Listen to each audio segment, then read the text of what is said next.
Good evening everyone, কেমন আছো সবাই? আজকে রাতে ভিডিও করছি কারণ সারাদিন সময় পাইনি। তো একটা খুব সুন্দর জিনিস তোমাদের আজকে দেখাবো। আমি দই পেতেছি, সবাই ইউজুয়ালি বাড়িতে দই পাতে, এটা কিছু নতুন ব্যাপার নয়। বাট আমি পেতেছি, এত সুন্দর বসেছে দইটা, তাই তোমাদের সাথে শেয়ার করব। দেখো একবার, দেখো একবার, প্রচণ্ড সুন্দর দইটা বসেছে।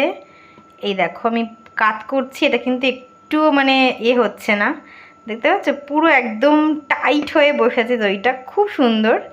তো এটা আমি আমুল গোল্ড দিয়ে আর কি বানিয়েছি।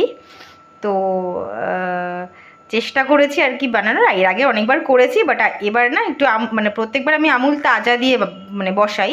তো এইবার না আমুল গোল্ড দিয়ে, মানে অ্যাকচুয়ালি আমার মেয়ে আমুল গোল্ড খায়। তো এটা তো একটু ফ্যাটি টাইপের মিল্ক, তো সেই জন্য শর্টটা ভালো হয়। তো এই দুধের না পায়েস দই খুবই ভালো হয়। তো আমি আজকে দইটা ট্রাই করলাম, কারণ প্রচণ্ড গরম পড়েছে, এখন টক দই খাওয়াটা খুব ইম্পর্টেন্ট। তো সেই জন্য এই টক দইটা বানানো। তো কেমন হয়েছে, ভালো হয়েছে না বলো তোমরা আজকে? তো আমার নিজেরও খুব ভালো লাগছে যে টক দইটা খুব সুন্দর বসেছে।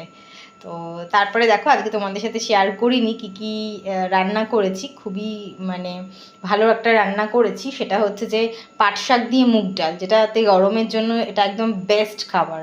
পেট খুব ঠান্ডা রাখবে এবং খেতেও খুব ভালো লাগবে।